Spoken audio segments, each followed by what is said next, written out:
మొత్తానికి వాళ్ళు అంటున్న మాటలు చిత్రగుప్తుని ధ్యానించాలి కదా. ఇప్పుడు నేను చెప్పిన ఈ 2 మంత్రాలట సకృత్ ఒక్కసారి అనుకున్నా సరే సిద్ధమంత్రమిమం పుంసాం జపతాం చిత్రగుప్తక ప్రసన్నో గణయేత్ పుణ్యం పాపన్నైవ కదాచన. ఈయన గారు కూడా వాడు పాపాలు లెక్కబెట్టడం మానేసి పుణ్యాలే చెప్తాడట. ఎందుకు? తను ధ్యానిస్తే. అవునా అండి అని మీరు అనొచ్చు. దేవతలను కూడా పొగడగానే పాపం వదిలేసి పుణ్యం చూస్తున్నట్టు పక్షపాతమా? కాదు. దేవతలు స్తుతి ప్రియులు, అందులో సందేహం లేదు. ఎన్ని పాపాలు చేసినా క్షమించమని ఒక్క దండం పెడితే క్షమించగలిగే దయాహృదయులు. దీన్నే మీరు పాజిటివ్గా చెప్తే అదే చెప్పచ్చు. నమస్కరిస్తే చాలు అంతా క్షమించగలరు. మళ్ళీ పాపం చేసి బుద్ధి పుట్టనివ్వరు. దండం పెడితే క్షమిస్తారు కదండి, కనుక వాళ్ళు చేసేస్తారు, ఇప్పుడు దండం పెడతా అంటే కాదు. అక్కడ పశ్చాత్తాపడి దండం పెడితే మళ్ళీ పాపం చేసి బుద్ధి కూడా పుట్టనివ్వరు ఆ మహాత్ములు. కనుక ఇప్పుడు మనం యముని చిత్రగుప్తుని నమస్కరించుకున్నాం.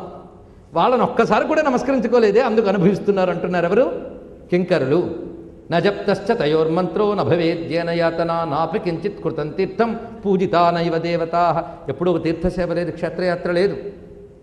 మేము వెళ్ళొచ్చామండి మొన్న మధ్య టూరిస్ట్ బస్సులో క్యాంప్ పెడితే వెళ్ళొచ్చాం. ఫలానా స్టార్ హోటల్లో దిగాం, శుభ్రంగా స్నానం చేసి అక్కడ తినొచ్చాం.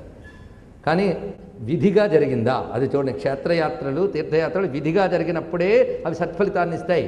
క్షేత్రానికి వెళితే పుణ్యాలు వస్తాయి. కానీ క్షేత్రాలకు వెళ్ళి చెయ్యరానివి చేస్తే మీ ఊళ్ళో చేసిన పాపం అంతే, క్షేత్రానికి వెళ్ళి చేసిన పాపం ఇంటూ కోటి.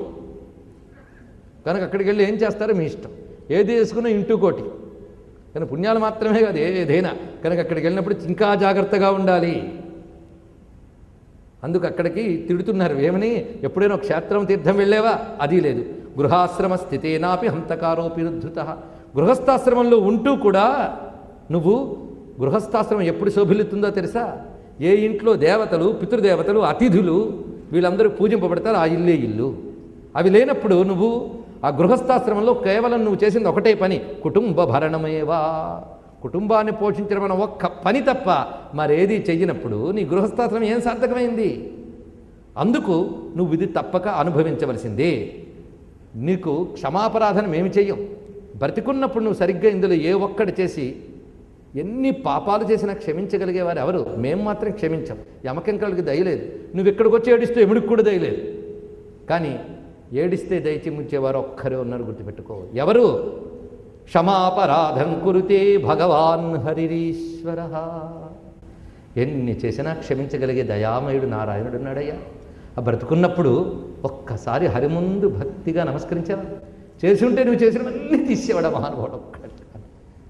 వాల్మీకి రామాయణంలో ఇదే చెప్పాడు.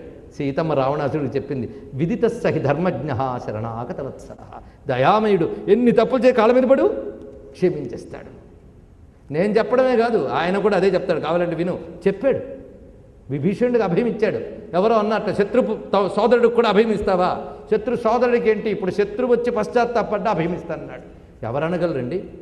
ఏ శత్రువు మీద కొట్టడానికి వెళుతున్నాడో ఆ శత్రువు పట్ల నువ్వు వచ్చినా సరే అభయం ఇస్తానన్నాడు. వాడికి బుద్ధి లేదు, వచ్చి కాళ్ళు పట్టుకోలేదు. వాడికి బుద్ధి ఉందిలేండి, ఇలా పోకూడదు ఇంకోలా పోవాలండి సెట్ చేసుకున్నాడు, అది వేరే విషయం. మనకు చెప్తున్నాడు, ఒక్క నమస్కారంతో చేసిన అపరాధాలన్నీ క్షమించగలిగే దయ స్వామికి ఉన్నది. అంత దయామయుడైన ఆయన ఉంటూ కూడా నువ్వు జాగ్రత్త పడకపోతే ఇంకేముంది? జాగ్రత్త పడలేదు నువ్వు, ఈ అవస్థ ఉండేది కదా పడి ఉంటే. అది చెప్తున్నారు యమకింకరులు.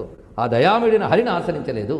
వయంతు సాపరాధానాం దండదాహితదాజ్ఞయ. అందుకు అపరాధుల్ని దండించిన మా పని కనుక చేస్తున్నాం అంటూ మరింతగా వాళ్ళు వేధిస్తారు. ఇందులో రకరకాల వేదనలు చూపిస్తున్నారు. ఒక్కొక్కసారి వాళ్ళు పడుతున్న వేదనకి తట్టుకోలేక తాడు కింద పడతాట. కింద పడినప్పుడు పోని వదిలేరా అంటే కింద ఆకులు ఉంటాయట, కత్తుల్లా ఉంటాయట, వాటి మీద పడి మరింత వేదన పడతాట. కింద పడిన వెంటనే వాడికి కోసుకోవడమే కాకుండా కింద ఎదురు చూస్తూ కొన్ని కుక్కలు ఉంటాయి, మీద పడి తమ వాడి అయిన కోరలతో వాడిని గీరుతాయి. అంతేకాదు ఆ కింద పడి ఏడుస్తూ నోరు తెరిచి బాగా ఏడుస్తూ ఉంటే అక్కడున్న దుమ్ము తీసి ఆ నోట్లో కొట్టి మళ్ళీ చెట్టుకు కడతారు వాళ్ళు. ఇది వాడు చేస్తున్నది. ఆ బాధలకు కూడా ఓర్వలేక వాళ్ళు ఏడుస్తూ ఉంటారు. ఆ రంపాలతో వాడితో కోస్తూ ఉంటే పోని చస్తారా అంటే వేదన మాత్రం అనిపిస్తారట. ఒక్కొక్కప్పుడు పోతారట, మళ్ళీ వెంటనే పుడతారట యాతనాదేహంతో. అక్కడే పుట్టి అక్కడే పోయి మళ్ళీ పుట్టి అనుభవిస్తూ ఉంటారు వేదన.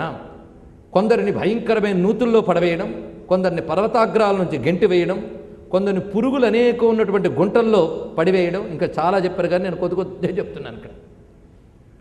పైగా బొంత కాకులు కొన్ని ఉంటాయి ఇక్కడ, భయంకర నల్లగా పెద్దగా ఉన్నటువంటి కాకులు, బొంత కాకులు అంటారు తెలుగులో.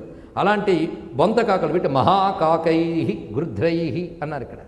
గ్రద్దలు కాకులు వాటి ఇనుము లాంటి వాడి అయిన ముక్కులతో వచ్చి పొడుస్తూ ఉంటాయి అవి. ఇలాగా ఉంటాయి సుమా.